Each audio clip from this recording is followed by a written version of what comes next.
In both your personal and professional life, there's one skill that stands above the rest. Persuasion. Whether you're trying to get a new opportunity at work, persuade someone to support your idea, or simply ask for something from a friend or colleague, the ability to persuade is what makes things happen. But persuasion is not something you're born with, it's a skill you can develop and master over time. Imagine being able to walk into any situation, whether it's a job interview, a meeting, or a conversation with a client, and knowing exactly what to say and how to say it to get the results you want. Think about how much easier your life would be if you could persuade people to agree with your ideas, support your goals, or even just say yes when you need them to.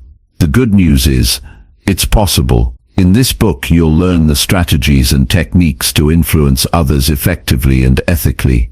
We're going to break down the key steps to building trust, making people like you, and getting your point across in a way that makes others want to listen and act. You don't need to be a master of manipulation or have any special tricks up your sleeve. What we're talking about is understanding people, speaking their language, and connecting with them in a way that feels natural. This isn't about being pushy or overbearing. It's about recognizing what motivates others, how to communicate with them in a way that resonates, and how to get the outcome you want. You'll learn how to make your requests in the right way, how to handle rejection gracefully, and how to build rapport quickly so that you can make lasting positive connections with people. As you move through this book, you'll find easy-to-follow, practical advice that you can start using right away. By the end, you'll feel more confident in your ability to persuade others, whether you're negotiating a deal, pitching an idea, or simply asking for help. These are skills you can apply in everyday situations, and with a little practice, they'll become second nature. If you're ready to learn how to persuade with ease and get the things you want from anyone, you're in the right place. Let's dive into the practical steps that will help you master the art of persuasion. Chapter 1. Why persuasion is the most important skill in life. Persuasion shapes everything around us. It's in every conversation, every deal, every decision. It's the reason some people get what they want effortlessly, while others struggle to be heard. Most people don't realize how much persuasion affects their daily lives. They think success comes from working hard, being smart, or just having good luck. But the truth is, the people who move ahead in life are the ones who know how to persuade. Imagine walking into a room full of strangers and instantly making them feel drawn to you. Picture asking for something, a promotion, a discount, a favor, and hearing yes without hesitation. Think about how much easier life would be if people naturally wanted to agree with you. This isn't a fantasy. It's what happens when you understand the power of persuasion. Every day, people are persuading or being persuaded. When you apply for a job, you're persuading the employer to hire you over someone else. When you ask for help, you're persuading someone to take action. Even in small moments, choosing where to eat, deciding on weekend plans, convincing a child to do their homework, you're using persuasion. The question is, are you doing it well?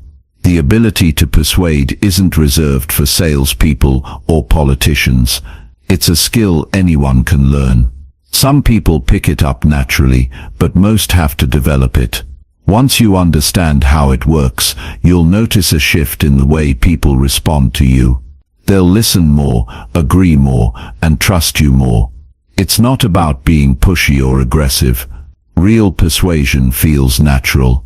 It makes people want to say yes. People often mistake persuasion for manipulation, but they're completely different. Manipulation is about tricking people for personal gain. Persuasion is about presenting your ideas in a way that makes sense to others. It's about creating a win-win situation where both sides feel good about the outcome. The most successful people don't force others to agree with them. They guide conversations in a way that makes agreement the natural choice. Think about the people who always seem to get their way. They aren't necessarily the loudest or the most forceful. They have a way of speaking that makes others listen. They know how to connect with people on a deeper level. They make their ideas sound appealing, their requests sound reasonable, and their presence feel valuable. That's persuasion in action. Without persuasion, even the best ideas go unnoticed. Hard work alone isn't enough. You can be the most skilled person in the room, but if you can't communicate your value, you'll be overlooked. Look at the workplace. Two employees could have the same level of experience. One speaks up with confidence, knows how to frame their contributions, and persuades decision-makers to see their worth. The other keeps their head down, hoping their work will be noticed on its own. Who do you think gets the promotion? Persuasion is the difference between being forgotten and being remembered. It's what makes someone's words carry weight. It's why some people can walk into a meeting and have their ideas accepted instantly, while others struggle to get a single point across. When you know how to persuade, you don't have to fight for attention. People naturally listen. Success isn't just about talent or effort. It's about being able to influence people in the right way.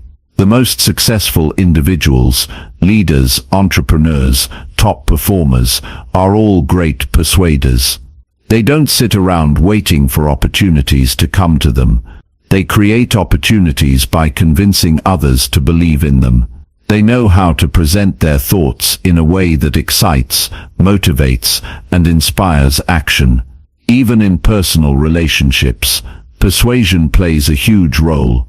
Think about moments where you needed to resolve a disagreement, plan something important, or make a big decision with someone else. The way you communicate in those situations matters. If you push too hard, people resist.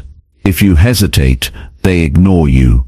But when you use the right approach, people listen and engage. Relationships thrive when both sides understand each other, and persuasion is the key to making that happen. Most people struggle with persuasion because they don't know what actually works. They either try too hard and come off as demanding, or they hold back and fail to get their point across. Persuasion isn't about being forceful. It's about knowing how to present your ideas in a way that makes people feel good about agreeing with you. Some think persuasion is about talking more, but the best persuaders listen just as much as they speak. They pay attention to what others care about. They understand what motivates people, what makes them hesitate, and what makes them excited to say yes. They don't just throw words out and hope for the best. They shape conversations with intention. Once you master persuasion, life feels easier. Conversations flow smoothly. People are more open to your ideas. You stop feeling like you have to fight for attention because people naturally respect your words. It's a skill that can take you from struggling to thriving in almost every area of life. Persuasion isn't about tricking people. It's about understanding them. It's about knowing what makes people tick and using that knowledge to communicate more effectively. When done right, persuasion doesn't feel like persuasion at all. It feels like connection. It feels like trust. And when people trust you, they say yes more often. Some people spend their whole lives struggling because they don't realize how important persuasion is. They work hard but don't get recognized. They have great ideas but can't get others to listen. They know what they want, but they don't know how to ask for it in a way that gets results. It doesn't have to be that way. With the right skills, anyone can become more persuasive. This isn't about changing who you are. It's about learning how to communicate in a way that makes life easier. Imagine knowing exactly what to say in any situation. Imagine feeling confident when asking for what you want. Imagine never feeling ignored, dismissed, or unheard again. That's what persuasion can do for you. The world is full of opportunities, but only for those who know how to take them. Persuasion is the tool that allows you to do that. It puts you in control. It helps you stand out. It makes people remember you, trust you, and want to work with you. And once you develop this skill, you'll wonder how you ever lived without it. Chapter 2. How to make people like you in minutes. People decide whether they like you within the first few minutes of meeting you. It's not always fair, but that's how the mind works. A first impression sets the tone for everything that follows. If you get it right, people warm up to you instantly, and conversations feel natural. If you get it wrong, it becomes an uphill battle to change their perception. The good news is that making people like you is not about luck or guessing. It's a skill, and anyone can learn it. People like those who make them feel good. If someone enjoys being around you, they'll naturally be drawn to you. The mistake most people make is thinking they have to impress others with achievements, stories, or jokes. That's not what makes people connect. The real key is how you make them feel. If a person feels important, heard, and valued in your presence, they will like you. It's that simple. The fastest way to make someone feel important is to show genuine interest in them. When you meet someone, focus on them rather than on yourself. Ask about their experiences, thoughts, and opinions. Most people love talking about themselves when given the chance. They rarely meet someone who truly listens, so when they do, it stands out. If you give someone your full attention, they will walk away feeling good about the conversation, even if you barely spoke about yourself. Eye contact plays a big role in building instant connections. When you look at someone while they're speaking, it shows that you're present and engaged. People notice when your eyes wander or when you seem distracted. Holding steady eye contact, even just for a few seconds longer than usual, creates a sense of trust. But it should feel natural. Too much, and it becomes uncomfortable. The balance is keeping your focus on them without making it feel forced. A simple way to make people like you faster is by mirroring their energy. This doesn't mean copying everything they do, but subtly matching their tone and pace. If someone is upbeat, matching that enthusiasm makes them feel understood. If they are calm and reserved, lowering your own energy slightly makes them feel comfortable. People are drawn to those who feel familiar, and mirroring creates that effect naturally. Names matter more than most realize. Remembering and using someone's name in conversation makes them feel acknowledged. People respond differently when they hear their own name. It signals recognition, which builds a personal connection. If you meet someone new, saying their name once or twice during the conversation makes a lasting impression. If you struggle with names, making a conscious effort to repeat them in your head after hearing them helps. Smiling at the right moments makes a huge difference. A warm, natural smile signals friendliness and approachability. It puts people at ease. People instinctively react to the energy you give off. If you seem open and inviting, they will feel comfortable around you. But the key is authenticity. A forced smile is obvious. A real one happens when you're relaxed and genuinely engaged in the conversation. The way you respond to people's words influences how they feel about you. When someone shares something, responding with enthusiasm or understanding makes them feel heard. If they tell a story, reacting in a way that matches their excitement or concern shows that you're engaged. People remember how you made them feel. A conversation where they feel appreciated and understood sticks with them. Small compliments can instantly shift how someone feels about you. The right kind of compliment makes people feel seen. Instead of generic praise, noticing something specific about them makes it more meaningful. It could be how they handled a situation, their sense of humor, or the way they explain things. People often go through life without hearing positive feedback, so a well-placed compliment can make a big impact. Your body language sends messages before you even speak. The way you stand, the way you move, and the way you use your hands all influence how people perceive you. Open body language, like keeping your arms relaxed rather than crossed, makes you seem more approachable. Leaning slightly in when someone is talking shows engagement. The small details matter. People pick up on them, even if they don't realize it consciously. The tone of your voice affects how people feel when talking to you. A warm, steady tone creates a sense of comfort. A rushed or monotone voice makes conversations feel distant. The way you say something is just as important as what you say. When speaking, a slight upward tone at the end of a sentence makes you sound more inviting. A downward tone signals certainty and confidence. Adjusting your tone to match the moment makes conversations feel more natural. People like those who bring positive energy into interactions. Nobody enjoys being around someone who constantly complains or focuses on the negatives. That doesn't mean pretending everything is perfect, but keeping the mood light and engaging makes people want to talk to you. If you focus on solutions rather than problems, and on interesting topics rather than frustrations, people will naturally be drawn to your energy. Shared experiences create strong bonds. Finding common ground with someone speeds up how quickly they feel connected to you.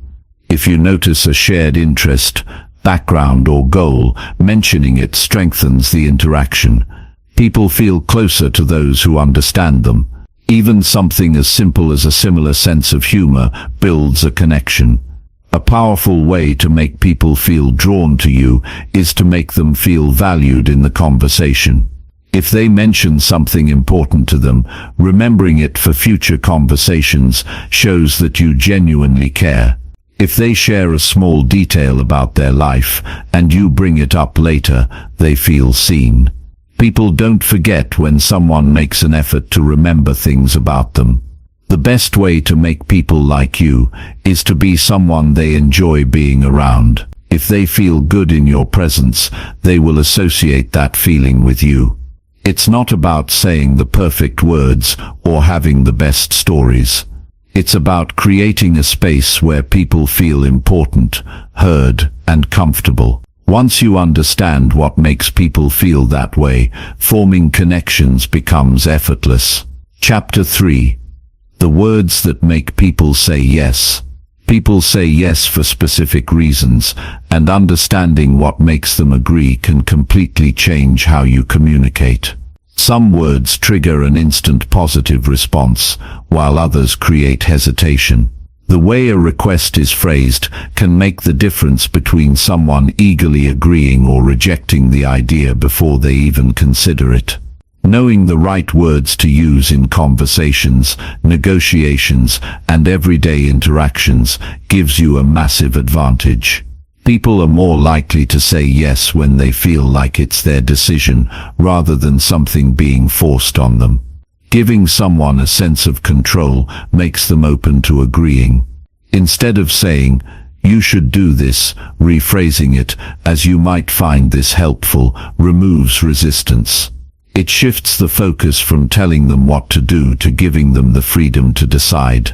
No one likes being pressured, but everyone likes feeling like they made a smart choice on their own. The way you frame a request also matters. Instead of asking, "Can you help me?" which might make someone hesitate, saying, "I'd really appreciate your help with this," makes the person feel valued. People want to feel needed, and when you highlight their importance in a situation, they're more likely to step in. Words like appreciate, need, and because make people feel like their actions matter. Timing plays a huge role in getting people to agree. Asking for something when someone is stressed or distracted lowers your chances of a yes. But if you bring it up when they're in a good mood, they're much more likely to be receptive. Reading the moment before making a request increases the likelihood of a positive response. People are naturally more agreeable when they feel relaxed and valued. One of the simplest ways to make someone say yes is to use the word because. When you give a reason, even a simple one, people feel more inclined to agree. Instead of saying, "Can you do this?" saying, "Can you do this, because it will help the team finish faster," gives them a logical reason to say yes. The mind responds better to requests that come with a reason, even if it's not a major one. Small commitments lead to bigger agreements. When someone agrees to something small first, they're more likely to say yes to a bigger request later. If you need a favor, starting with a minor ask builds momentum. Once someone commits to helping, their brain naturally wants to stay consistent with that decision. People feel more comfortable saying yes when they've already said yes before. Using positive and confident language makes a request more appealing. Instead of saying, "Would you maybe consider this idea?" saying, "This idea has worked well for others, and I think it could be great for you too," creates more confidence. People respond better when they feel that what they're agreeing to is beneficial, and words that highlight benefits make it easier for them to say yes. Social proof influences people's decisions. If they know that others have said yes to something, they feel safer doing the same. Mentioning that many people have found this useful, or that this method has helped others in similar situations, increases the chances of agreement. People like feeling like they're making a good choice, and knowing others have made the same decision reinforces that belief. The way you describe an option affects how it's received. Instead of saying, "This is something you should try," saying, "This is something that has helped a lot of people achieve great results," makes it more appealing.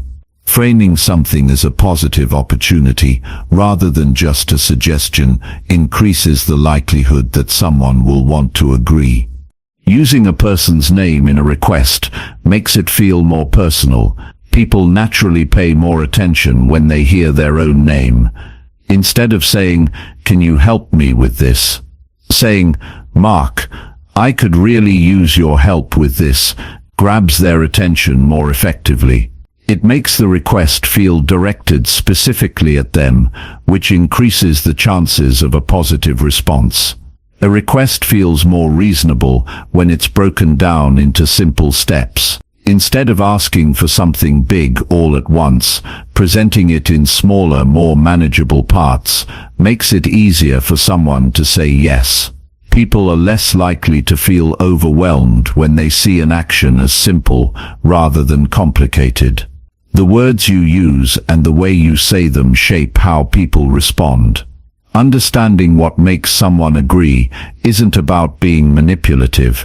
It's about communicating in a way that makes saying yes feel natural. The right words, timing and approach can make all the difference. Chapter 4. The secret to making anyone trust you. Trust is the foundation of persuasion. If people don't trust you, they won't listen, won't believe what you say, and won't be influenced by your words. It doesn't matter how confident or persuasive you sound, without trust, nothing sticks. The moment someone feels uncertain about you, they put up walls. But when trust is strong, people open up, listen, and even seek your opinion before making decisions. Building trust starts with consistency. People believe those who match their words with their actions. If you say one thing but do another, even in small ways, it plants seeds of doubt. Every time you follow through on something, you prove you are reliable.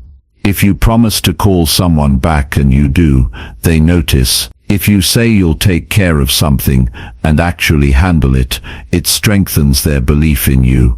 The more consistent you are, the faster trust grows. Honesty plays a huge role in making people trust you. This doesn't mean you have to tell people everything, but it does mean being upfront and not twisting the truth to make things sound better. People have a natural sense for when something doesn't add up. If they feel like you're leaving out key details or exaggerating, they'll be cautious about believing anything else you say. Being open about both strengths and weaknesses actually makes people trust you more because it shows you have nothing to hide. Listening is one of the simplest yet most powerful ways to build trust. When people feel heard, they naturally trust the person who is paying attention to them. Most people listen just to respond. They're thinking about what they'll say next, instead of truly absorbing what the other person is saying. When you fully focus on someone, ask follow-up questions, and acknowledge their thoughts, they feel valued. That feeling of being understood makes them more willing to trust you. Body language sends messages about trustworthiness before a single word is spoken. The way you stand, how you make eye contact, and the way you use your hands all influence how people feel about you. If your posture is open, your movements are natural, and you maintain steady eye contact without staring, people see you as more trustworthy. Nervous habits, avoiding eye contact, or shifting around too much can make someone feel unsure about you, even if your words are solid. One of the fastest ways to make someone trust you is to be reliable in small things. If someone asks for a small favor and you handle it quickly, they're more likely to believe you can be trusted with bigger things. People judge character based on little actions. If you remember details about someone's life, follow through on small promises, or show up when you say you will, you become someone they can count on. Trust also grows when people see that you care about their interests, not just your own. If they feel like you're only talking to them to get something, they hold back. But if they sense that you genuinely care about their well-being, goals or challenges, they lower their guard. The best way to show this is by offering help or advice without expecting anything in return. When you give before asking, people see you as someone who genuinely cares. Being open about your own mistakes or uncertainties makes you more relatable. People naturally trust those who don't pretend to be perfect. If you make an error, owning up to it instead of covering it up strengthens credibility. When you're transparent about areas where you're still learning or improving, it makes others more comfortable trusting you because they see you as real, rather than someone trying too hard to be flawless. Confidence in your words also affects trust. If you speak in a hesitant or unsure way, people doubt what you're saying. But when you communicate with certainty, it reassures them. Confidence doesn't mean being aggressive or forceful. It means being clear, direct, and steady in your tone. If you believe in what you're saying, others are more likely to believe it too. People trust those who show loyalty. If someone shares something personal or important with you and you keep it private, they feel safe opening up to you in the future. But if they hear that you've shared their words with others, trust disappears instantly. Protecting what people tell you strengthens relationships and makes you someone they can rely on. Empathy plays a major role in trust. If people feel like you understand them, they let their guard down. When someone shares a struggle or frustration, responding in a way that shows you truly get what they're feeling makes a big difference. Instead of brushing off their emotions or immediately offering solutions, acknowledging their feelings first helps build a stronger connection. Trust is not something you demand, it's something you earn. It builds over time through small actions, honesty, and consistency. When people trust you, persuasion becomes effortless because they already believe in what you say. Earning that trust takes effort, but once it's there, it changes the way people respond to you. Chapter 5. How to read people like a book. People reveal more about themselves than they realize. Every movement, facial expression and change in tone gives clues about what they're thinking and feeling. The ability to read people is one of the most powerful skills you can develop. It helps in conversations, negotiations, and even everyday interactions. When you understand what someone is really saying, beyond just their words, you can connect with them on a deeper level and influence their decisions more effectively. The first thing to pay attention to is facial expressions. The face is where emotions show up first. A quick raise of the eyebrows, a slight smirk, or a tightening of the jaw can reveal what someone is really feeling, even if they say something different.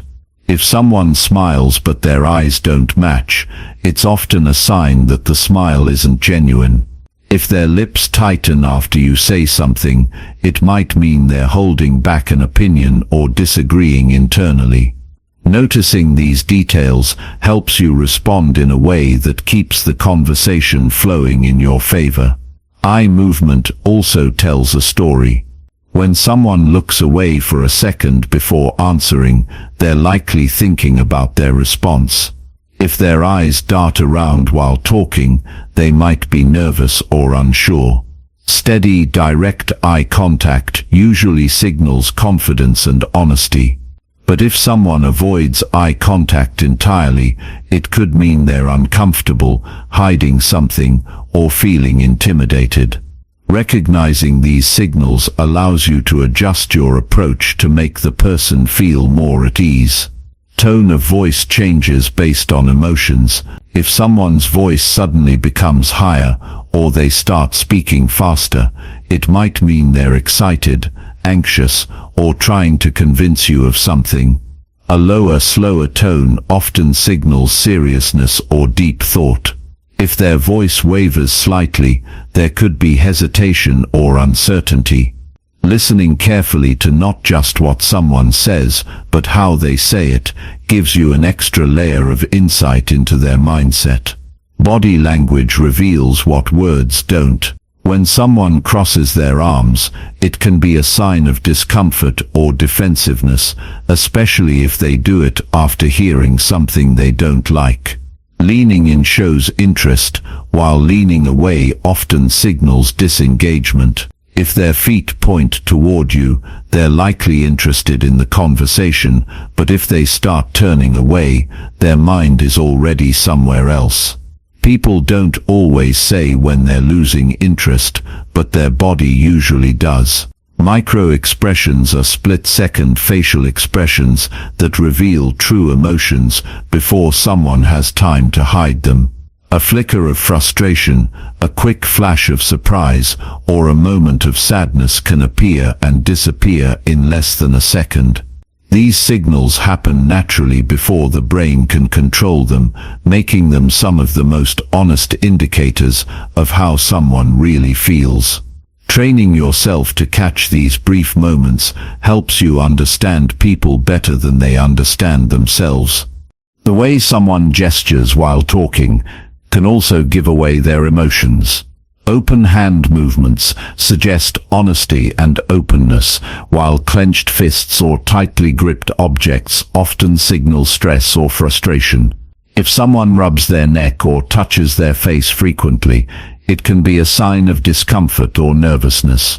When people play with their hair or adjust their clothing, they might be feeling self-conscious or uncertain. These small actions happen automatically and can give you an advantage in understanding what's really going on in someone's mind. Matching a person's energy and mannerisms can create an instant sense of connection. If they speak slowly, slowing down your own speech makes them feel more comfortable. If they're enthusiastic, responding with similar energy builds rapport. People feel most at ease with those who mirror their communication style. It's not about copying them exactly, but about subtly aligning with their way of speaking and moving to create a natural sense of connection. Spotting nervous habits can be useful in many situations. If someone keeps tapping their fingers, shifting in their seat, or glancing at the door, they might be eager to leave or feeling uneasy. If their breathing changes, becoming shallower or faster, it could be a sign of stress. When people are truly relaxed, their body movements are smoother and slower. Noticing these details allows you to adjust how you approach them, making them feel more comfortable and willing to engage. Understanding people's true emotions makes it easier to navigate conversations. When you can tell if someone is genuinely interested, hesitant, or uncomfortable, you can guide interactions in a way that benefits both sides. Reading people is not just about spotting deception, it's about understanding their needs, fears, and unspoken thoughts. When you develop this skill, communication becomes smoother, persuasion becomes stronger, and relationships become more meaningful. Chapter 6. The right way to ask for anything. Asking for something can be tricky. If you don't ask the right way, you might not get what you want. It's not just about making a request, it's about framing it in a way that makes the other person want to say yes. There's a subtle art to asking, one that when done right makes the other person feel comfortable, valued, and eager to help. The first thing to keep in mind is that how you ask is often more important than what you ask for. If you come across as demanding or pushy, people are going to shut down. But if you ask in a way that makes them feel respected, they're more likely to agree. The key is to make your request sound reasonable, simple, and beneficial to both of you. Timing plays a huge role in how your request is received. If you ask for something when someone is already stressed or distracted, they're more likely to say no. But if you wait for a moment when they're relaxed and in a good mood, your chances of getting a yes increase significantly. Pay attention to the mood and energy of the person you're asking. You want to ask at the right moment when they're in a positive frame of mind. One of the most effective ways to ask for something is to make the person feel like they're the ones making the decision. People are more likely to say yes when they feel they have control over the situation. Instead of saying, "Can you do this for me?" try saying, "Would you be open to helping with this, or do you think this is something you could help with?" This way, you're giving them the freedom to choose, which makes them feel empowered. When people feel like they've made the decision themselves, they're more likely to agree. Another powerful way to ask is by making the request feel personal. People are more likely to help when they feel like they're doing something for someone they care about. If you frame your request in a way that appeals to the other person's sense of kindness or desire to help, they're more likely to say yes. Instead of just asking for a favor, try saying something like, "I really need your expertise on this," or "I'd really appreciate your input on this. It would mean a lot to me." By making the request feel more personal, you tap into their desire to be helpful and supportive. It's also important to be clear and direct about what you need. The more specific you are in your request, the easier it is for someone to say yes.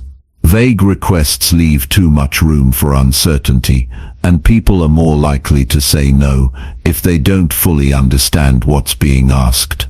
Instead of saying, "Can you help with this project?" try saying, "Can you help me with this specific part of the project? I need your advice on how to approach this task." The more details you provide, the clearer the request becomes, and the easier it is for the other person to understand exactly how they can assist. When asking, it helps to give reasons. People like to know why they're being asked to do something.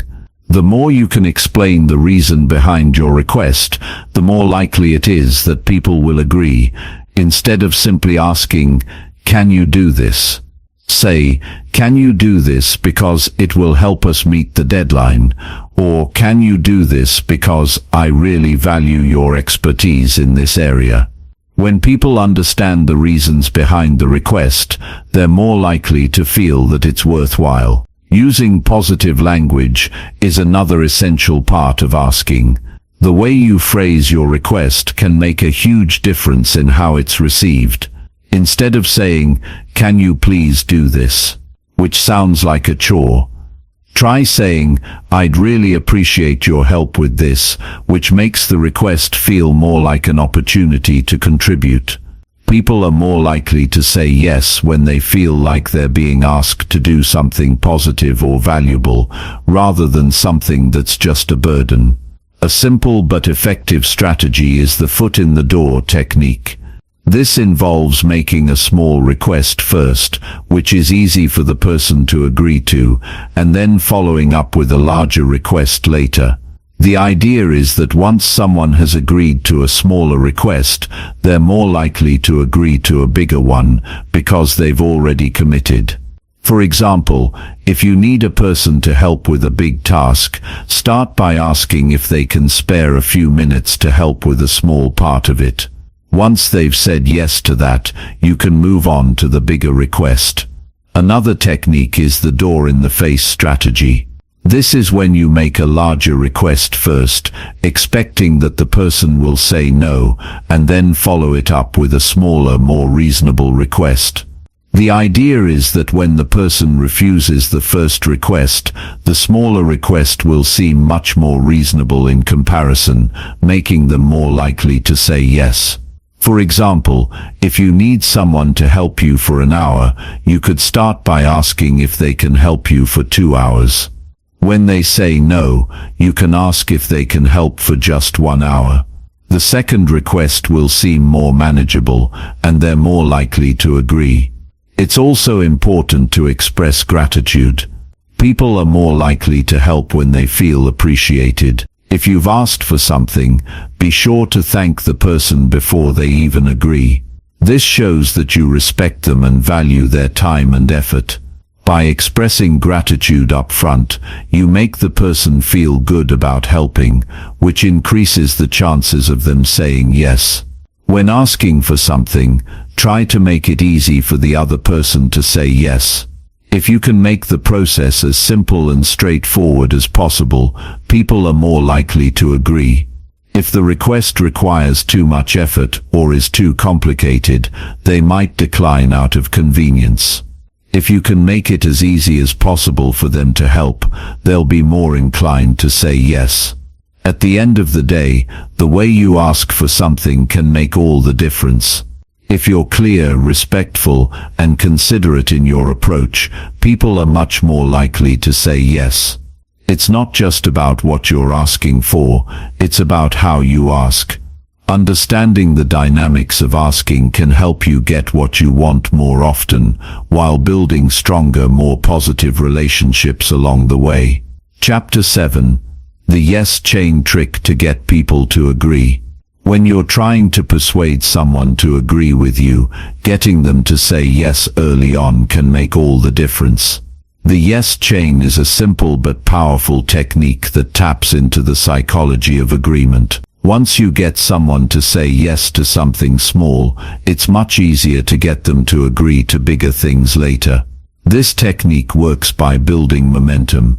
Just like when you start rolling a snowball, it gets bigger and bigger as it moves downhill. The key to this technique is starting with something that's easy to agree with.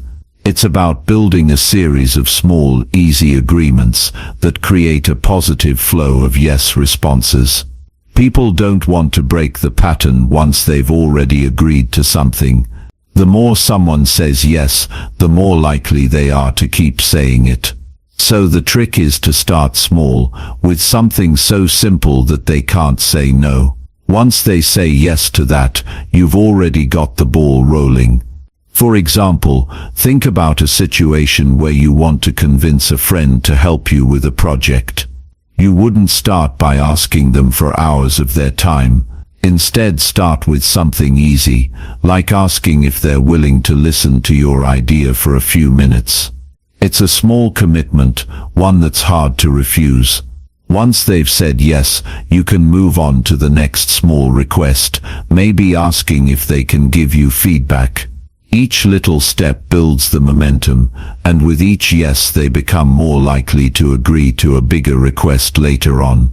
This technique works not just in personal relationships but in business and professional settings too. When you're negotiating, getting your counterpart to say yes to smaller terms before the big ask is a smart way to move the conversation in your favor. If you're negotiating a deal, start by asking questions you know they'll agree with. Wouldn't you agree that this issue is important? Once they say yes to that, they're more likely to say yes to your bigger proposal. The power of the yes chain is that it plays into something called consistency. People like to appear consistent in their decisions. When they've said yes to a few small things, they feel more inclined to continue agreeing, as it makes them feel like they're being consistent with their actions. We're all wired this way. Think about it. If you've agreed to something small, you'll be more likely to agree to something bigger, because you don't want to appear like you're contradicting yourself. The yes chain also works because it helps to create a feeling of momentum. When you've said yes to one thing, it feels like you're already on a roll. That momentum carries you forward, making it easier to say yes to the next request. It's kind of like when you're working on a project. If you get a little bit done, you start to feel like you're making progress, which motivates you to keep going. In the same way, when someone says yes to your first request, they're likely to keep agreeing because they feel they're already committed. Another important part of this technique is that it taps into the human desire for positive reinforcement. When someone says yes, it feels good. It feels like a small victory, even if it's just agreeing to something minor. This creates a positive feedback loop. The more yeses they say, the more good feelings they experience, and the more they're likely to keep saying yes. It becomes a cycle of positive reinforcement, and it works wonders when you're trying to persuade someone. You can also use the yes chain in more subtle ways. It's not just about asking for something directly. It's about guiding the person toward agreement by making statements they can't help but agree with. For example, if you're trying to get someone to support an idea, start by making a series of statements they'll agree with. We both know that time is valuable. It's important to make the most of opportunities, and having a good plan makes everything easier. Each of these statements is easy to agree with, so when you finally ask them to support your idea, they're already on the path to saying yes. It's important to remember that the yes chain doesn't work if you start with something too big or difficult to agree with. If your first request is too much, the chain will break. You need to start small, and you need to pace the requests. Don't try to rush through the chain and ask for too much too soon. Take your time, and let each yes build the momentum for the next one. The more you use this technique, the more natural it becomes, and the more effective it will be in getting others to say yes to what you want. One great thing about the yes chain is that it's completely natural. It doesn't rely on manipulation or trickery. It's simply about guiding someone through a series of positive, easy-to-agree-with steps that lead to a larger agreement. People want to be consistent in their decisions, and they want to feel good about saying yes. The yes chain taps into both of these desires and uses them to your advantage. In the end, persuasion is all about getting people to agree with you, and the best way to do that is by getting them to say yes again and again. When you start with small, easy-to-agree-with requests, you can build momentum and make it more likely that people will say yes to your bigger asks. The yes chain is a simple but powerful way to influence others, and when you use it correctly, it can help you get what you want in almost any situation. Chapter 8. The Power of Silence. Why talking less is better. When it comes to persuasion, sometimes saying less can be more. It's easy to think that the more you talk, the more convincing you'll be, but often the opposite is true. People don't always need a long explanation to agree with you. In fact, the more you talk, the more chances you give them to tune out or start questioning what you're saying. Silence, when used strategically, can be incredibly powerful. There's a lot to be said about how we fill silences in conversations. Most people feel the need to talk continuously because silence feels uncomfortable. But if you're trying to persuade someone, you can use silence to your advantage. By giving the other person space to think, you allow them to process your words more effectively. You're also allowing them to come to their own conclusions, which increases the likelihood that they'll agree with you. The trick is to not rush to fill the silence, even if it feels awkward. Think about a time when someone made an argument that really resonated with you. Maybe they didn't talk for long, but when they spoke, every word seemed to matter. This is the power of well-timed silence. It's not about being mute, it's about pacing your words, speaking clearly, and then allowing the other person time to absorb what you've said. If you've presented your point effectively, silence gives the listener a moment to reflect and decide that your perspective is worth agreeing with. A great example of the power of silence comes from negotiations. Whether you're negotiating a salary increase, a business deal, or a personal favor, pausing after you make a request can be incredibly persuasive. When you ask for something and then stop talking, it puts the pressure on the other person to fill that space.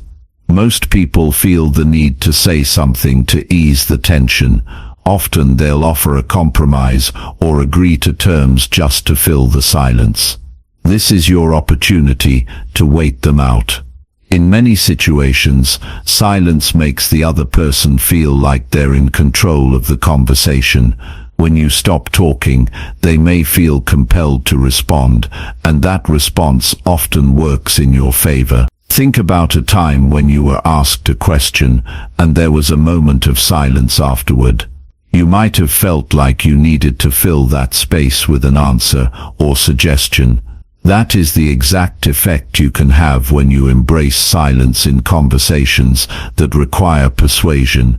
In situations where you're trying to persuade someone, silence helps avoid over-explaining or over-promising.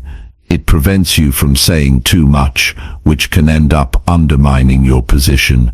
People often feel the need to explain themselves excessively, thinking that more details will make them seem more credible. However, too many details can lead to confusion or make the listener question your main message. Keeping things short and simple gives more weight to what you're saying and makes it easier for the other person to agree with you. Silence also gives you a chance to observe. When you stop talking, you have the opportunity to really pay attention to the other person's body language, facial expressions, and tone. These non-verbal cues are incredibly important in understanding how the person feels about what you've just said. If they seem unsure or uncomfortable, you have the chance to adjust your approach. On the other hand, if they appear receptive or thoughtful, you'll know that they're processing your message and you've made an impact. Another thing to keep in mind is how much we tend to rush our points when we're nervous or eager for approval. The fear of silence can make us talk faster, even when it's not necessary. But the more you allow pauses in your conversation, the more you demonstrate confidence. People are drawn to calm, composed individuals. When you speak less and allow for pauses, you come across as more in control, and that can increase your persuasive power. It's the quiet confidence that often gets people to listen and, more importantly, agree with you. Silence also allows the other person to save face. In a conversation, especially one where you're trying to persuade someone, the goal isn't to trap or pressure them. You want them to feel good about saying yes. Silence gives them the opportunity to think things through without feeling rushed or coerced. It's the difference between someone agreeing to help you because they feel pressured and someone agreeing because they've had the time and space to make a decision they're comfortable with. When you're in a conversation, especially one where you're asking for something, don't be afraid of the silence. Instead of filling it with more words, let your words hang in the air and give the person a chance to respond. This doesn't mean you should be silent all the time. It's about finding the right moments to pause and let the other person take the conversation forward. If you find yourself in a conversation and the silence starts to feel uncomfortable, focus on staying calm and composed. Think of it as a tool rather than something to avoid. It's not just a lack of talking, it's a purposeful choice to give your words more power. It's the moment you've set your case, and now you're allowing the other person to reflect and come to the decision themselves. One of the most effective uses of silence is when you're listening. The more you listen, the more control you have over the conversation. People love to feel heard, and by being silent and actively listening to what the other person is saying, you allow them to express their thoughts fully. This also makes it easier to respond with something that resonates with them. By listening closely, you can tailor your message to their needs or desires, which is a much more effective way to persuade them. Silence gives you the opportunity to stay calm and centered in conversations. When you're calm, you think more clearly. You can take a breath, compose your thoughts, and then decide how to proceed. Silence helps you slow down, and slowing down makes your words more deliberate and impactful. Using silence strategically is about understanding its power. It's not about avoiding conversation or leaving things unsaid. It's about creating space for the other person to process and reflect on your message. When used in the right way, silence can be just as persuasive, if not more persuasive, than words themselves. Chapter 9. The best way to handle rejection and still win. Rejection is something we all fear. It's uncomfortable, sometimes painful, and often discouraging. But here's the truth. Rejection is not the end of the road. In fact, if you handle it the right way, rejection can become a stepping stone to success. What matters most isn't whether or not you face rejection, it's how you respond to it. When you can handle rejection with grace and resilience, you build mental toughness and the ability to bounce back stronger. One of the key things to remember is that rejection is rarely personal. It might feel like a blow to your ego, but in most cases it's not about you. The person rejecting you is making a decision based on their own circumstances, needs or priorities, not necessarily because of anything wrong with you. Understanding this can help take some of the sting out of the experience. If you internalize rejection and make it about your worth as a person, you'll find yourself stuck in a cycle of self-doubt. But if you view rejection as just part of the process, you can let go of the emotional weight it brings. The first step to handling rejection is to stop taking it personally. It's easy to assume that when someone says no, they're rejecting you as a person. But in most cases, they're simply rejecting the offer, the timing, or the terms you presented. They may not be saying no to you, they might just be saying no to a particular situation. The sooner you realize this, the easier it becomes to let go of the sting and move forward. It's also important to keep in mind that no matter how well you present your ideas or how hard you try, there will always be people who say no. That's just part of life. Next, it's important to maintain a sense of perspective.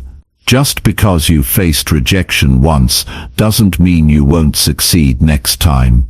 Think about all the successful people you admire. Most of them have faced rejection in some form. Walt Disney was rejected hundreds of times before he built his empire. Oprah Winfrey was told she wasn't fit for television. J.K. Rowling faced rejection from numerous publishers before Harry Potter was picked up. The list goes on and on. The key to their success wasn't that they avoided rejection, it was that they didn't let it stop them. Rejection didn't define their journey. They kept moving forward despite it. One effective way to deal with rejection is to reframe it as feedback. Rather than viewing rejection as a failure, think of it as an opportunity to learn. When you're rejected, try to understand why it happened. Ask yourself, what could you have done differently? Was there something in your approach that didn't resonate with the person you were speaking to? Is there something you can improve in the way you present yourself or your ideas? Rejection often gives us valuable insights that we can use to improve. Instead of wallowing in disappointment, take a moment to reflect on what you can learn from the experience and use it to better your next attempt. Another important strategy is to build resilience. Resilience is the ability to bounce back after facing setbacks. It's about staying focused on your long-term goals, even when things don't go your way in the short term. Building resilience takes practice, but it's possible for anyone to develop. One way to build resilience is by celebrating small wins along the way. Every time you succeed, whether it's getting a small win or simply learning from a rejection, acknowledge your progress. These small victories keep you motivated and remind you that rejection is just one moment in a bigger journey. You also have to remember that rejection isn't always the end of the road. Sometimes it's just a redirection. Perhaps the person who rejected your idea wasn't the right person to work with, or maybe your timing wasn't right. But that doesn't mean that your idea or your efforts are worthless. It just means that you need to find another path, or another person who's more aligned with your goals. It's about seeing rejection as an opportunity for growth and exploration. Every time you face a no, you're one step closer to finding the right yes. Rejection can also serve as a reminder that you're pushing boundaries. If you're not facing rejection, you're probably not challenging yourself enough. Growth happens when you step outside of your comfort zone and take risks, and with risks come the possibility of failure and rejection. But that's okay. In fact, it's essential.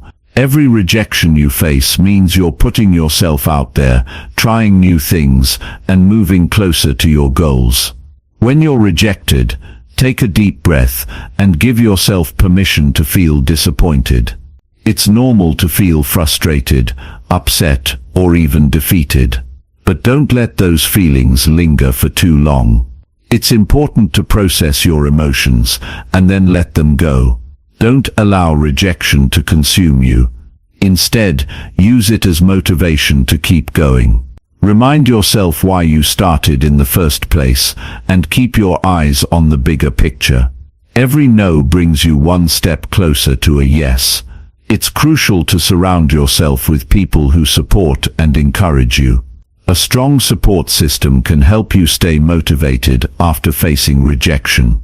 Whether it's family, friends, or colleagues, having people in your corner who believe in you can make all the difference. When you face a setback, turn to your support system for encouragement. They can offer a fresh perspective, remind you of your strengths, and help you stay focused on your goals. Rejection will always be a part of life, but how you handle it determines whether it will hold you back or propel you forward. By not taking rejection personally, reframing it as feedback, building resilience, and maintaining a positive perspective, you can turn rejection into a tool for success. Keep in mind that rejection is simply a part of the process, and it's something everyone faces. The key is to keep going. Keep pushing forward, keep learning, and keep believing in yourself. Every rejection brings you closer to your breakthrough. Chapter 10. The Body Language Tricks That Make You More Persuasive. Your body language speaks volumes, often even more than your words. It can either build trust or create distance, convey confidence or uncertainty. Understanding the subtle power of body language can make all the difference in how persuasive you are, whether you're making a business pitch, negotiating a deal, or simply trying to convince someone to see things your way. One of the most important things to remember is that people are constantly observing you, even when you're not speaking. How you stand, how you move, and how you express yourself non-verbally can either support or undermine your message. This means that the first impression you make often happens before you even say a word. If you walk into a room slouched over, looking down or avoiding eye contact, it sends a message of insecurity, disinterest, or lack of confidence. On the other hand, standing tall, making eye contact, and smiling can immediately communicate openness, confidence, and trustworthiness. A simple change in posture can have a huge impact. When you sit or stand with your shoulders back and your head held high, it shows that you're confident and in control. This doesn't mean you should act overly aggressive or stiff. Just being aware of your body position can make you appear more approachable and engaged. Confidence is contagious, and when you present yourself with it, others are more likely to believe in what you're saying. Another key to effective body language is mirroring. When you're trying to connect with someone and persuade them, subtly mirroring their body language can create a feeling of rapport. This doesn't mean you should mimic every movement they make, but matching their tone, pace, and physical posture can make them feel understood and comfortable. If they lean forward, you might do the same. If they cross their arms, you might mirror that in a relaxed way. By doing this, you communicate that you're in sync with them, which builds trust and increases the chances of persuading them to your point of view. Eye contact is one of the most powerful tools in body language. It shows attentiveness, honesty, and respect. People are more likely to trust you if they feel you're looking them in the eye during a conversation. However, it's important to find a balance.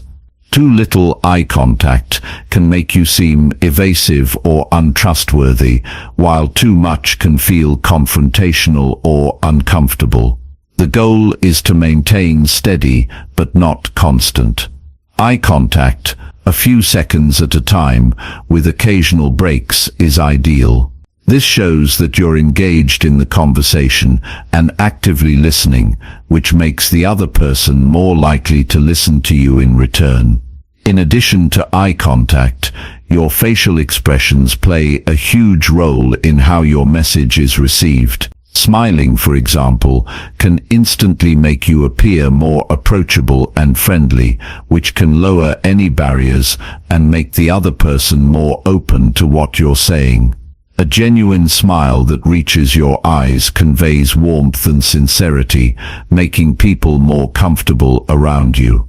On the flip side, a lack of expression or a frown can make you seem distant or unapproachable. Being aware of your facial expressions and adjusting them based on the conversation can help you establish a connection and keep the interaction positive. Another important aspect of body language is the way you use your hands. People often feel more at ease when they see that your hands are open and visible. This can make you appear more trustworthy and confident. On the other hand, crossing your arms or holding your hands tightly can send a message of defensiveness or closed-off attitude.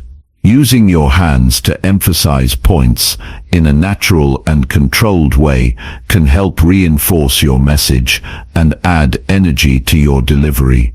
When you speak with open hands, it can make you seem more genuine and persuasive, as if you have nothing to hide. Space is another factor that plays into how persuasive you are. The way you use space can influence how the other person perceives you.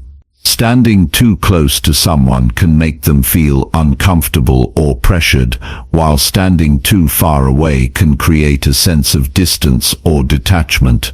Finding the right balance is key. In most situations, maintaining a comfortable level of personal space, neither too close nor too far, helps to create a positive environment for conversation. If you're in a professional setting, respecting personal space is crucial to establishing trust and avoiding feelings of being rushed or overwhelmed. Your posture and movement also affect how others perceive your confidence and authority. For example, when you walk into a room, your movements should be purposeful and deliberate.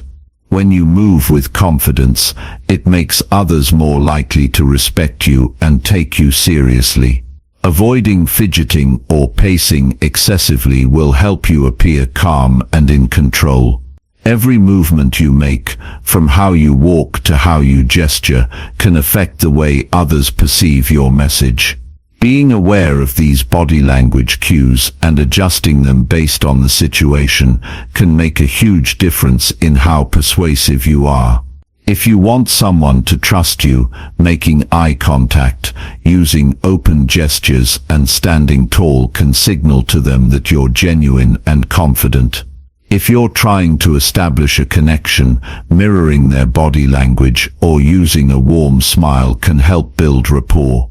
On the other hand, if you want to come across as an expert or someone in control, maintaining good posture, speaking with conviction, and using confident gestures will help reinforce that image. It's also worth noting that body language can be a two-way street. Just as you're using body language to influence the other person, you're also picking up on their non-verbal cues. If the person you're speaking to is avoiding eye contact, crossing their arms, or turning their body away from you, these are signs that they may not be fully engaged or that they're feeling defensive.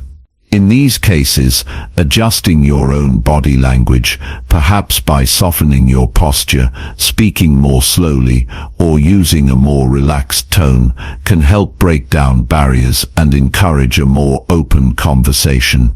When you are aware of your body language and use it consciously, you create an environment where persuasion can happen naturally.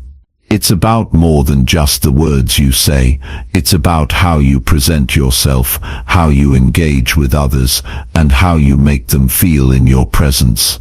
Confidence, openness, and attentiveness all shine through in the way you carry yourself, and these non-verbal cues can help reinforce your message, making it far more likely that others will be persuaded by your words.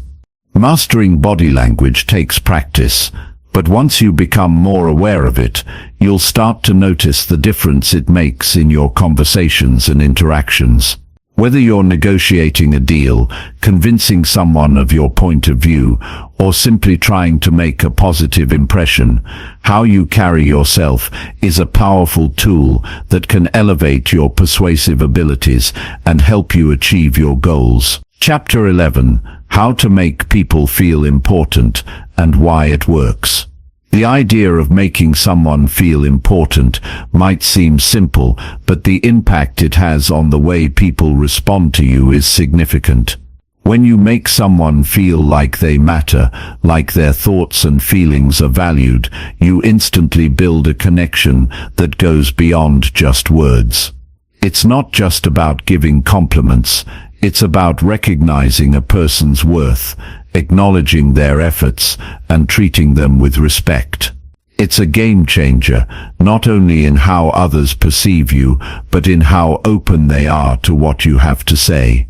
People are naturally drawn to those who make them feel good about themselves, and this principle holds true in every interaction, whether professional or personal. A big part of this is recognizing that every person has a desire to be seen. No one likes to feel invisible or overlooked. Whether it's in a business meeting, a social gathering, or just a casual conversation, when you show genuine interest in someone, it tells them that they are important. It's not about flattery or trying to impress them, it's about truly valuing them as individuals. When you listen intently, give them your full attention, and respond thoughtfully, you send a message that says, "You matter."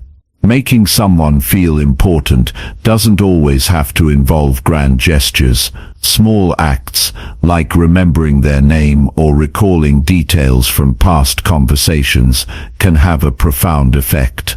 People appreciate it when others remember things about them, because it shows that you care enough to pay attention.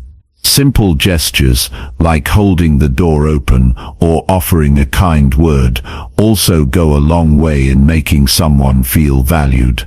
These little actions can create a sense of connection, and when you show someone respect, it creates a space where they are more likely to listen to what you have to say. One of the most powerful ways to make someone feel important is through active listening. Most people want to feel heard, and when you truly listen to someone, it's a sign of respect. It's not just about hearing their words, but understanding their emotions, their motivations, and their perspectives. When you engage with someone in a way that shows you're fully present, you make them feel that what they have to say matters. This goes beyond simply nodding along while thinking about your next point. It means putting aside distractions, focusing on the speaker, and responding in ways that acknowledge their thoughts. This level of engagement helps build trust, and when trust is present, people are more likely to be open to persuasion. Another key element to making others feel important is showing appreciation. People thrive on positive reinforcement, whether it's thanking someone for their hard work, complimenting them on a job well done, or recognizing their unique talents. Showing appreciation can create a powerful bond. Compliments should be specific and genuine, as empty praise can feel insincere. When you take the time to notice and acknowledge what someone has done, it reinforces their sense of value. It's also important to be mindful of how you give compliments. Instead of just focusing on surface-level attributes like appearance, try to compliment qualities that go deeper, like their intelligence, creativity, or dedication. People want to be recognized for who they truly are, not just for what they look like. Making people feel important also means treating them with kindness, regardless of their status. Whether you're speaking to a CEO or a janitor, the way you treat someone says a lot about who you are. No one likes to feel disrespected or dismissed, and the way you approach someone with kindness and empathy can make them feel valued. It's easy to treat someone well when they're in a position of power or influence, but showing that same level of respect to everyone you meet will set you apart. It doesn't take much to be polite and considerate, but the impact is lasting. People will remember how you made them feel, and that memory can be a powerful force in persuading them to listen to your message. When you focus on making others feel important, you also make them feel more comfortable around you. It's natural for people to gravitate toward those who show empathy and respect. This makes it easier to have open and meaningful conversations, which is key when it comes to persuasion. When people feel good about themselves in your presence, they're more likely to be receptive to your ideas. They're not focused on defending themselves or worrying about being judged. They're open to listening and considering your perspective. This makes it easier to influence their thoughts, because they trust that you have their best interests at heart. In the business world, making people feel important can help you build better relationships with clients, colleagues, and customers. When you recognize their contributions, value their input, and acknowledge their importance, you create an atmosphere of cooperation and mutual respect. This makes people more likely to work with you, support your ideas, and in the long run, help you achieve your goals. In sales, for example, if a client feels understood and appreciated, they're more likely to trust you and buy from you. It's not just about pushing a product, It's about making the client feel confident in their decision because they know that you've taken their needs and desires seriously. In personal relationships, the same principle applies. When you make someone feel important, they're more likely to feel invested in the relationship. Whether it's a friend, partner, or family member, everyone wants to feel valued. Small acts of kindness, thoughtful gestures, and genuine interest in their well-being create a strong foundation for connection. People are more likely to reciprocate the respect and care you show them, and this creates a positive cycle where both parties feel valued. This deepens your bond, making it easier to persuade and influence each other because there's a level of trust and emotional connection that exists. Making someone feel important isn't about manipulation or using them to get what you want. It's about fostering real connections and showing empathy. It's about giving people the space to express themselves and recognizing their worth, no matter who they are or where they come from. When people feel valued, they are more likely to be open to your ideas and perspectives because they trust that you have their best interests in mind. Whether it's in business, friendships, or family, making others feel important strengthens your relationships and creates a foundation for success. People want to work with, listen to, and support those who make them feel good about themselves, and in doing so, you become more persuasive and influential in their lives. Chapter 12. The Power of Stories. How to win people over instantly. The power of storytelling cannot be underestimated when it comes to persuading others. Stories have a unique way of engaging our emotions, capturing our attention, and helping us understand complex ideas in a simple, relatable way. Think about it. Whenever you hear a good story, it sticks with you. Whether it's a story about a struggle and triumph, or one that shares a lesson learned from a failure, stories resonate because they tap into universal experiences and emotions. It's not just about the information being shared, it's about how the story makes you feel. And this emotional connection is what makes people more likely to agree with your perspective or follow through on a request. Humans have been telling stories for thousands of years. It's how we've passed down knowledge, traditions, and values across generations. Stories are how we make sense of the world around us. They help us connect the dots between our personal experiences and those of others. When you weave a story into your conversation or presentation, you create a bridge that makes your message more accessible and engaging. Instead of just presenting facts, you're inviting people to be a part of something bigger. You're telling them that they too are a part of this narrative, whether they realize it or not. One of the key reasons why stories are so persuasive is that they allow people to see things from different perspectives.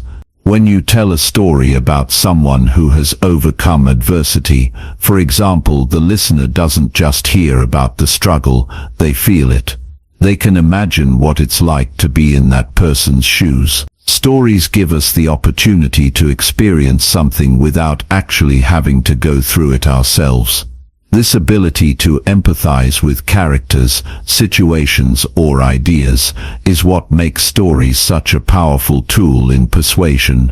Think about how often we turn to stories to explain things in our everyday lives. We tell stories about what happened at work, what we did over the weekend, or even how we overcame a challenge. The reason we do this is because stories make the message more relatable. When we share personal stories, we invite others to connect with us on a deeper level. They can see the real human side of who we are, and that makes them more open to what we have to say. It's not just about facts or logic, it's about building a connection. For persuasion, this means that when you want to influence someone, it's not enough to simply state your argument. You need to bring it to life with a story.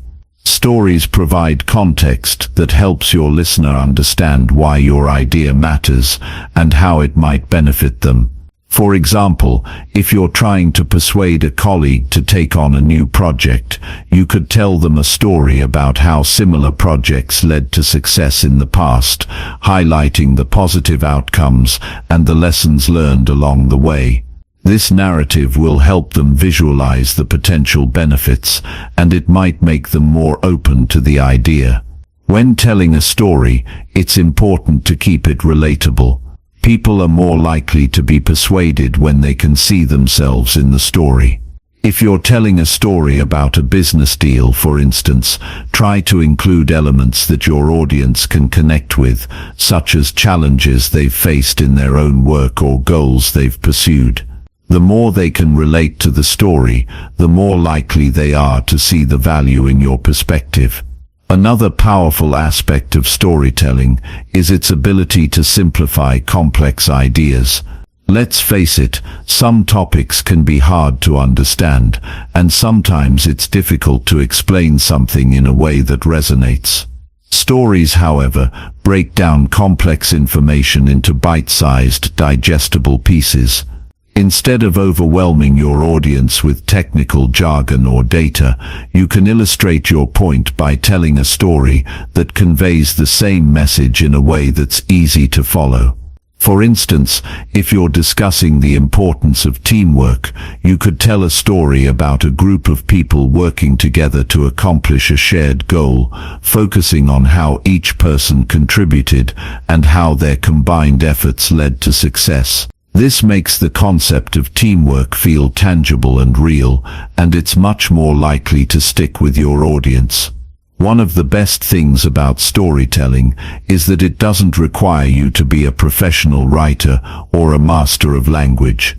It's not about perfect grammar or elaborate sentences, it's about communicating in a way that feels authentic and human. You don't need to be overly polished or scripted. The best stories are often the ones that come across as natural, as if you're simply sharing an experience with a friend. People are more likely to connect with your message when they feel like you're speaking from the heart. When it comes to persuasion, timing is everything. A well-timed story can make all the difference. If you're trying to make a point during a discussion, don't just drop a story in the middle of the conversation without context. Use the story to emphasize a specific point or to illustrate a key concept. Make sure it flows naturally with the discussion and that it enhances your overall message. A story should feel like a seamless part of the conversation, not a distraction. In addition to timing, it's important to know when to keep your stories short and when to elaborate. Some stories are best told in a few sentences, while others might require a bit more detail to really pack a punch. For example, a simple story about a customer's positive experience with your product might only need a few sentences to convey the main message. But a more detailed story about overcoming a major obstacle might require a bit more depth to capture the full impact. The key is to adjust the length and detail of your story based on the message you're trying to communicate and the audience you're speaking to. The emotional aspect of stories is what makes them so persuasive. People remember how stories make them feel, and these emotions drive decisions. When you tell a story that evokes a strong emotional response, whether it's joy, empathy, inspiration, or even fear, you're more likely to leave a lasting impression. Emotion creates a connection that facts alone can't achieve. When someone feels emotionally invested in your story, they're more likely to believe in the message you're delivering. The next time you want to persuade someone, think about the story you can tell that will make them feel what you want them to feel.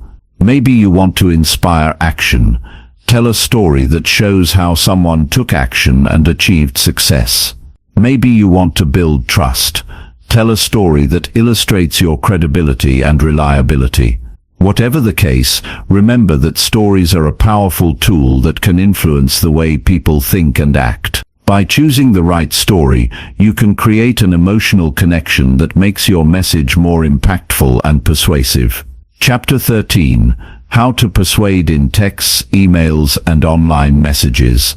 Communication has evolved far beyond face-to-face conversations. More and more we're using texts, emails, and online messages to connect with others, whether it's for business, networking, or personal relationships. With all the conveniences that come with digital communication, there's one major challenge: how do you persuade people effectively through text, without the benefit of body language or tone of voice? How do you make sure your words carry the right message, even if they're read on a screen instead of heard in person?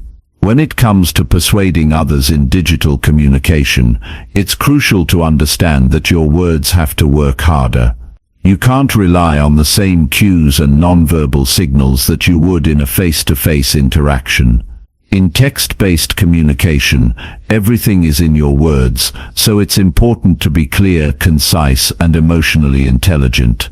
It's not just about the message you're sending, but how you send it. Crafting persuasive messages in emails or texts requires a strategic approach, one that balances being direct, personable, and approachable. One of the first things to consider when persuading through digital channels is how you open the conversation. The beginning of any message is crucial because it sets the tone for what's to come. When you send an email or text, your reader is deciding within the first few lines whether or not they're going to engage with the rest of your message. If you want to persuade them, you need to grab their attention right away. The best way to do this is by making sure your opening is clear, relevant, and focused on the reader's needs. It's also important to avoid coming off as too pushy or abrupt. If your message feels like a demand or a sales pitch, the reader is likely to tune out. Instead, start with something that resonates with them: an observation, a question, or a statement that shows you understand their perspective. When you're trying to persuade someone via text or email, the next step is to get to the point quickly. People don't have time to read long, drawn-out messages, especially in today's fast-paced digital world. You need to make your main point early on and keep things as concise as possible. If you bury your key message in a sea of unnecessary details, the reader is likely to lose interest before they get to the part that matters. This doesn't mean that you should be abrupt or cold. It's about being clear and purposeful in your communication. It's also important to maintain a friendly tone in digital communication. When you're writing texts or emails, it's easy for your words to come across as flat or impersonal. Without the benefit of facial expressions or body language, your reader can misinterpret the tone of your message. That's why it's essential to infuse your writing with warmth and personality. Use a conversational tone, but be mindful of the balance. Too casual can come across as unprofessional, while being too formal can make you sound distant. Tailor your language to the person you're speaking with and adjust based on the relationship you have with them. The goal is to create an atmosphere that feels genuine and approachable. Another key aspect of persuasive digital communication is ensuring that your message is action-oriented. If you want someone to do something, whether it's responding to your email, making a purchase, or setting up a meeting, you need to make it clear what action you want them to take. One of the best ways to do this is by including a clear call to action (CTA) at the end of your message. Whether it's "let me know your thoughts" or "click here to learn more," a CTA gives your reader direction and helps them know what to do next. It also provides an opportunity to emphasize the benefit of taking action. For example, instead of simply asking someone to schedule a call, you could frame it as a way to discuss how we can save you time and money, highlighting the value that they'll receive from taking the next step. It's important to remember that when it comes to persuasion through text or email, timing matters. You don't want to bombard someone with messages all at once or follow up too frequently. Giving your reader space to absorb your message and respond is crucial. On the other hand, if you're waiting too long to follow up, your message may lose its relevance or urgency.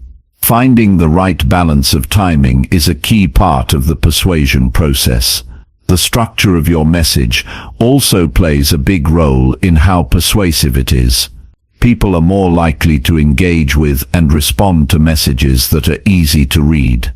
That means using short paragraphs, bullet points, and even headings when appropriate to break up the text. A well-structured email or text is easier to skim, and that increases the likelihood that your reader will stay engaged with your message.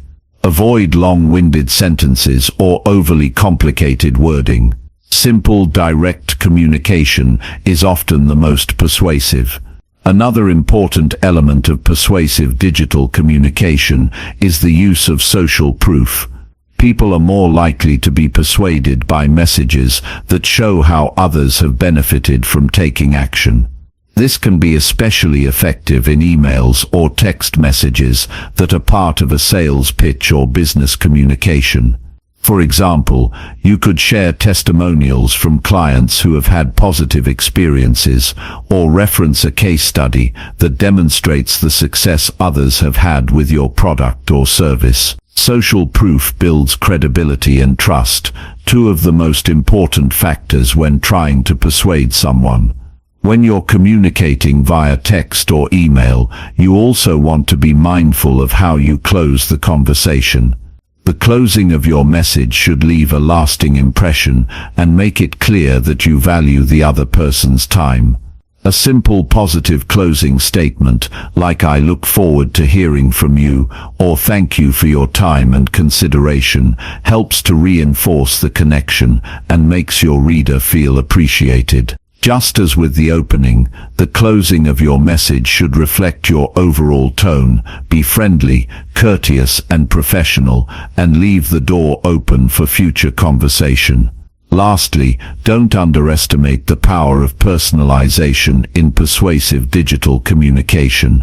Personalization helps to show the reader that you care about their individual needs, and that your message is not just a generic mass email. By tailoring your message to the specific person you're communicating with, you make it more relevant and meaningful. Personalization doesn't have to be elaborate. Even small touches like using their name, referencing a previous conversation, or acknowledging a recent achievement can make a big difference. People are more likely to respond positively when they feel like they're being treated as an individual rather than just another recipient of a generic message. The digital world has made communication faster and more efficient, but it also means that we have to be more strategic and intentional with the way we persuade others through text, emails, and messages. Crafting persuasive messages that capture attention, engage the reader, and inspire action takes thought and effort, but it's an essential skill in today's world. By mastering the art of persuasive digital communication, you can enhance your ability to influence, build relationships, and get what you want from anyone. Chapter 14: How to Negotiate and Get the Best Deal. Negotiation is a skill that everyone can use, whether you're trying to get a better deal on a purchase, persuade someone to take your side on an issue, or work out the terms of a business deal. It's not just about getting what you want, it's about creating a win-win situation for both sides. A good negotiator understands how to balance their own needs with the needs of the other person, and knows how to communicate in a way that fosters collaboration and mutual benefit. When you're entering into a negotiation, it's important to remember that it's not just about making demands and trying to get the upper hand, it's about finding common ground. The first thing you should do when preparing for any negotiation is to understand both your own position and the other person's position. What do you want out of this negotiation? What are you willing to compromise on? What are the key points that you absolutely need to achieve in order for this negotiation to be successful for you? Once you've identified your own needs and goals, it's equally important to consider the other person's perspective. What do they want? What's important to them? What are they likely to be flexible on, and what are their non-negotiables? Understanding these elements will give you a better idea of where you can find common ground and where you may need to make compromises. If you can empathize with the other person's perspective, you'll have a better chance of crafting a solution that works for everyone involved. One of the most powerful tools in any negotiation is listening. Many people think that negotiations are all about talking and convincing the other side to see things your way, but the truth is that listening is just as important, if not more important than speaking. When you listen carefully, you can pick up on important details that help you understand the other person's needs, priorities, and potential areas for compromise. It also helps build rapport and trust, which are essential to creating a positive negotiating environment. People are more likely to be persuaded by someone who listens to them and takes their concerns into consideration. A key aspect of listening in a negotiation is being fully present. This means not only hearing what the other person is saying, but also paying attention to their body language, tone of voice, and other non-verbal cues. These can provide valuable information about how they're feeling, whether they're open to your suggestions, or if they're holding back. Pay attention to their facial expressions, gestures, and posture. Are they leaning in and making eye contact, or are they closed off and distant? These subtle signals can help guide your next steps in the negotiation. When you respond in a negotiation, it's important to stay calm and composed. Even if the conversation gets heated, or you feel like you're not getting what you want, it's crucial to remain level-headed. Losing your temper or getting defensive will only work against you. Instead, take a deep breath, stay focused on the facts, and communicate in a way that's both assertive and respectful. If you're able to stay calm under pressure, it will reflect well on you and help you maintain control of the negotiation. In addition to staying calm, another important strategy is to remain flexible. Negotiations are rarely straightforward, and things may not go according to plan. If you're too rigid in your approach, you could miss out on opportunities for compromise, or even completely derail the negotiation. Being open to new ideas and solutions can help move things forward, even if it means adjusting your original expectations. Flexibility doesn't mean giving up on what's important to you, it just means being willing to explore different paths to reach your goals. When negotiating, it's also essential to know when to walk away.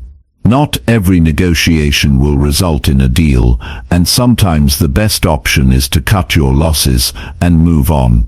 If the terms being offered aren't acceptable to you, or if you're not getting the value you were hoping for, don't be afraid to walk away. There's no shame in realizing that a particular deal isn't right for you. In fact, being willing to walk away can sometimes put you in a stronger position, as it shows that you're not desperate and that you value your time and resources. This can encourage the other party to be more willing to meet your terms. Another key factor in successful negotiation is the ability to frame your proposals in a way that highlights the benefits for the other person. People are more likely to agree to your proposal if they see how it aligns with their own interests and needs. This doesn't mean manipulating the truth or making promises that you can't keep. It simply means framing your ideas in a way that shows how both parties can benefit. For example, instead of just saying that you want a higher salary, you could present it as a way for the company to invest in your skills and ensure that you continue to contribute at a high level. This shift in perspective can make your proposal more appealing. It's also important to know the power of timing in a negotiation. There are moments in any negotiation where you can push for more or hold back in order to create a sense of urgency.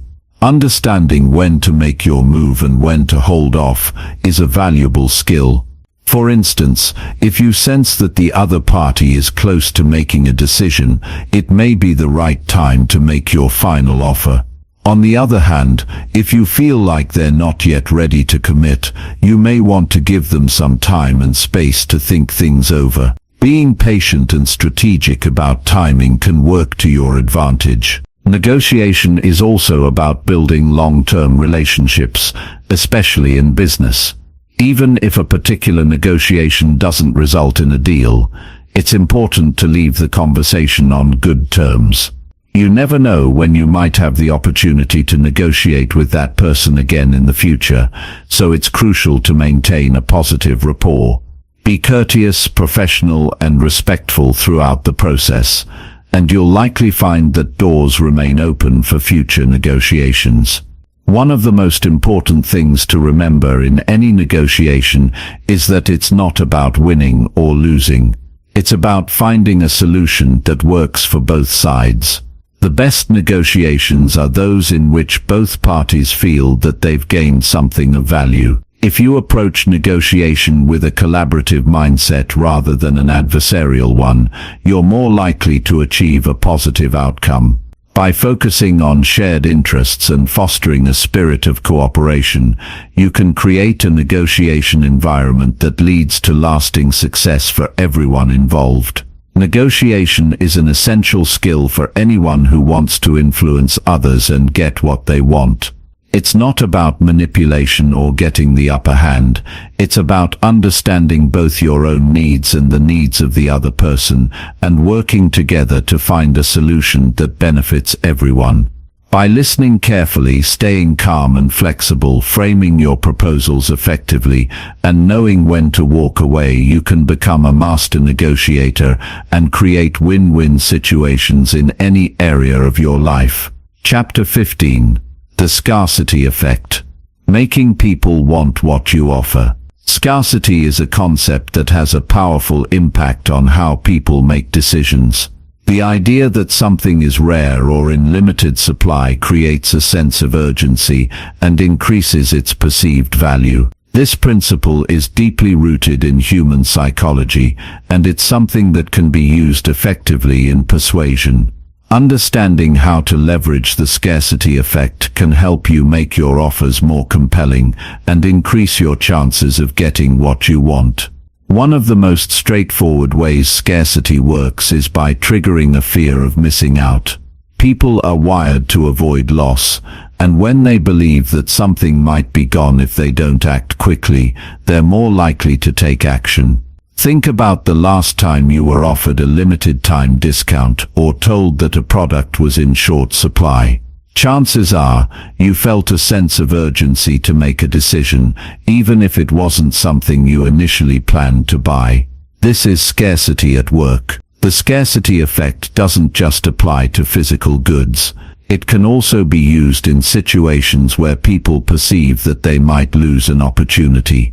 For example, if you're negotiating with someone and you let them know that your offer is only available for a limited time, or that there are only a few spots left, you create a sense of urgency. The other person will start to think about what they might lose by not acting quickly. This makes the opportunity seem more valuable and can push them toward a decision. The principle of scarcity also ties into the idea of exclusivity. People are often drawn to things that are not available to everyone. When something is exclusive or rare, it creates a sense of belonging to a select group. This is why luxury brands often market their products as limited editions or use phrases like "only available to a select few." When something feels exclusive, it increases its appeal and makes people more likely to take action in order to be part of that select group. If you're trying to persuade someone to buy something or agree to a proposal, highlighting the limited nature of the opportunity can make it much more attractive. But it's important to be honest and ethical about how you use scarcity. If you create false urgency or exaggerate the limited nature of an offer, you risk losing trust and credibility. Scarcity should be used in a way that is genuine and authentic. If the offer is truly limited or time-sensitive, then by all means emphasize that fact. But never try to create a false sense of scarcity, because people can usually sense when they're being manipulated. Scarcity also works by tapping into our natural desire for control. When we believe that something is in short supply, we feel a sense of urgency to secure it, as if by acting quickly, we can maintain some level of control over the situation.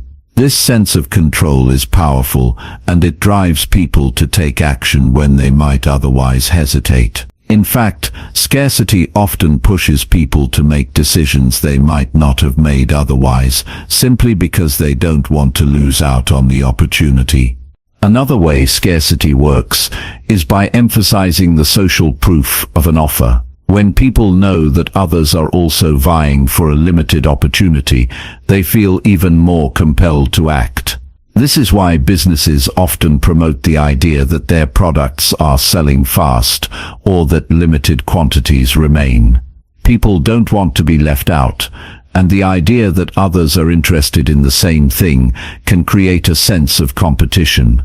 It's not just about the product or opportunity itself, but about the desire to keep up with others and not miss out. Scarcity is also about timing. Sometimes creating a sense of scarcity is about knowing when to offer something and when to withhold it. For example, if you're trying to sell a product, offering it at a discount for a limited time creates a sense of urgency.